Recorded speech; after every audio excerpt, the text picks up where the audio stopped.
I have some controversial takes when it comes to depression and anxiety. Those things are definitely real.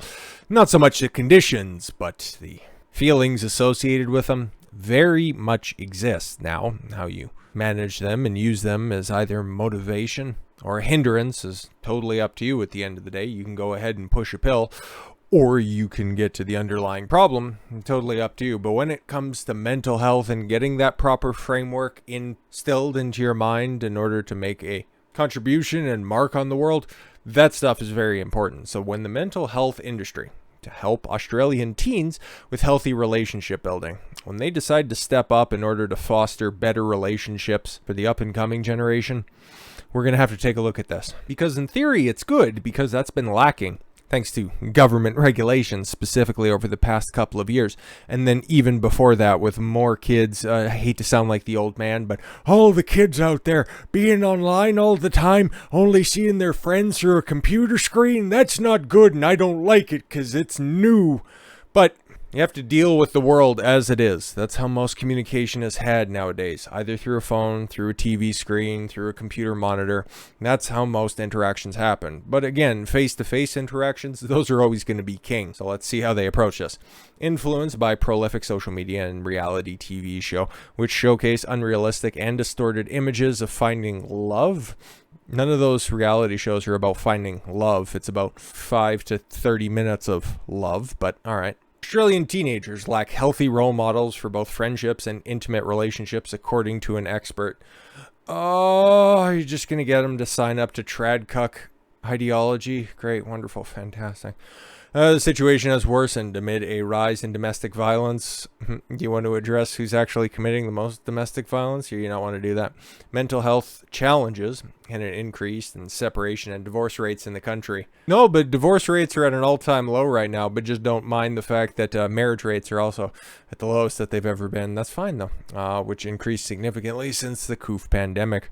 Relationships are so central to our health and overall well-being, and the way we learn good relational skills is either through having good role models or through education. Arsho Kalgalian, all right, a clinical psychotherapist, all right, and counselor based in Sydney, said, "A strong and healthy relationships contribute to mental and emotional health. Yet in Australia, our teens are taught this in school in any meaningful way."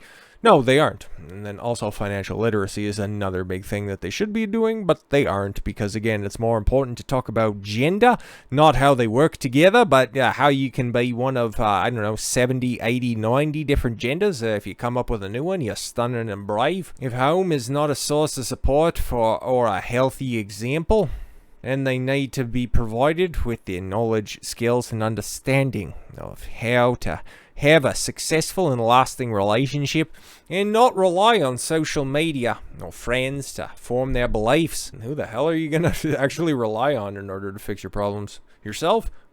Wild. But you do need a helping hand every once in a while. I totally understand that.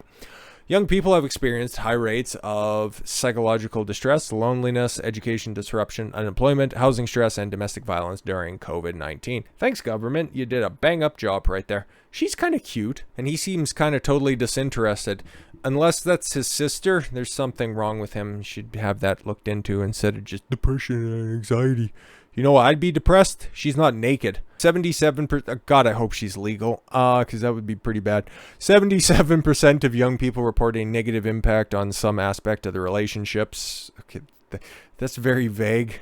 70% reporting negative impact on their relationship with friends. Yeah, most people are. Hell, I'll just say it. Most people suck. Okay, and most of your friends, especially if you're a young person, they suck. They aren't going anywhere. So especially if you're listening to this type of content or any sort of positive self-improvement message, specifically for men, you are in the top 1%, okay? And if you actually take action on that type of stuff, you're in the top fraction of 1%.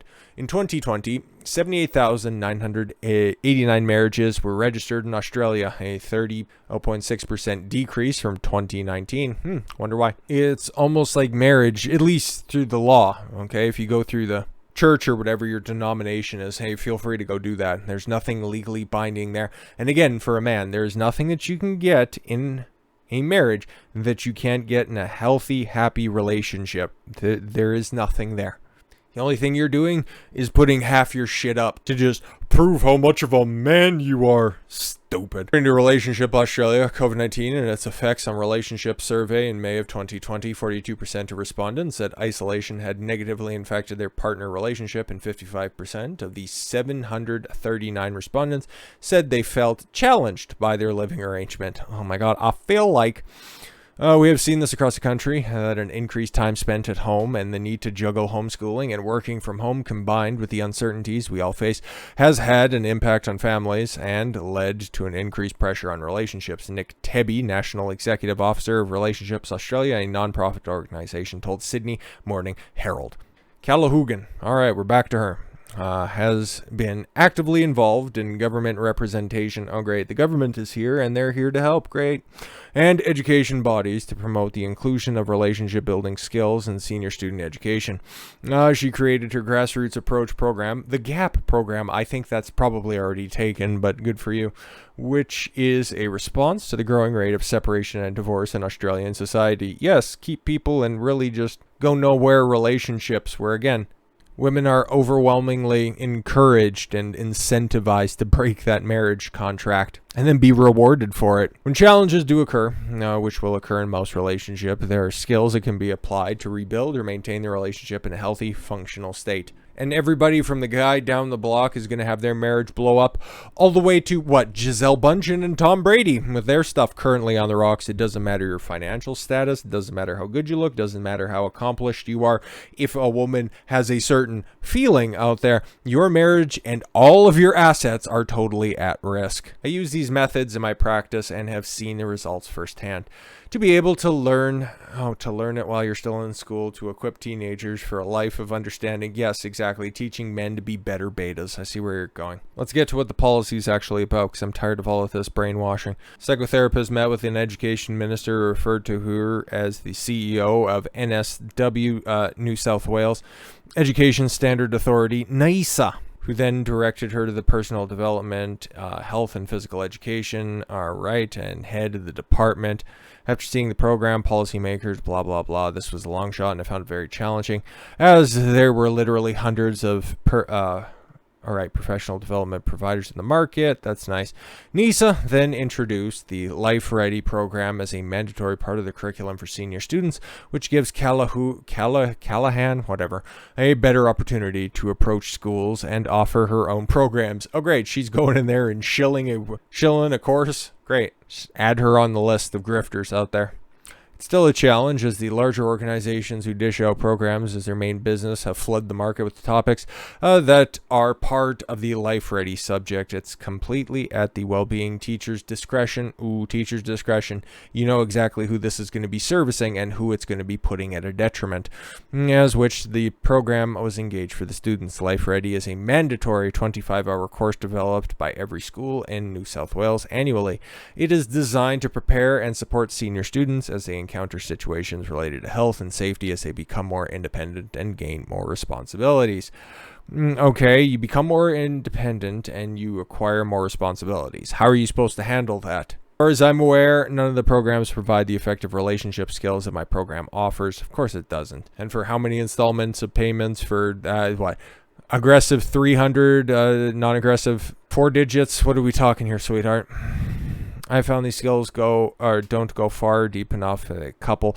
When things become challenging and heated. I understand, okay? Like, again, you're not getting into any specifics. You don't want to give away the juice for free. I totally get it. But if this is going through the government, and especially the Australian government, you know that this is going to be to the benefit of the woman in the relationship, because she needs to be put on a pedestal, because we, like it or not, live in a feminine-centric, gynocentric social order. That's just the way things are. Everything needs to be presented for the benefit of the woman at either the detriment or the deference to the man. Deferential to his position, because again, deferring to a man, what is this, the 1950s after all? Yeah, back when relationships were actually successful because a man and woman both had their own clearly defined places before we started to get way too far left of field.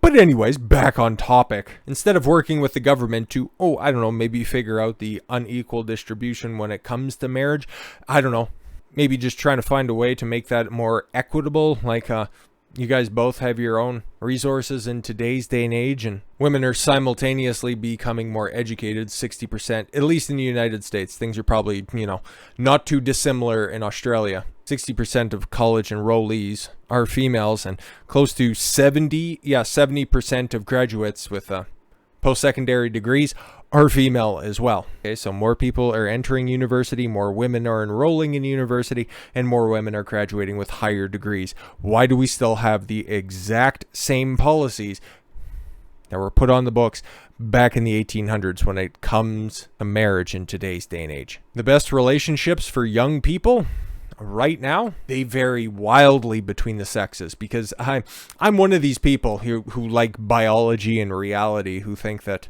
men and women are different. I know, right? It's a weird concept. So giving advice to both parties would require addressing the unique needs of both. But the long and short of it is, everything that popular media, everything that old Brad Cucks, even the most well-meaning ones that are out there, just do the opposite of that. And you'll probably be better off because of it. Because again, tradcons, they don't want to actually fix the current dynamics between men and women. They just want a time machine. They want to go back to the 1950s. They don't want to assess and figure out what exactly was working in those. No. We just need to go back to a simpler time. Wonderful, fantastic. Isn't going to happen. Doc Brown isn't working on a DeLorean. And then what popular media, leftists, all of those circles are running with right now, you don't want anything regarding that, okay? Telling women to be hoes and that it's okay to go out there and have your hoe season. Body counts don't matter, and that you can just go out there and be a strong, independent woman. You can go out there and everybody wants a boss babe.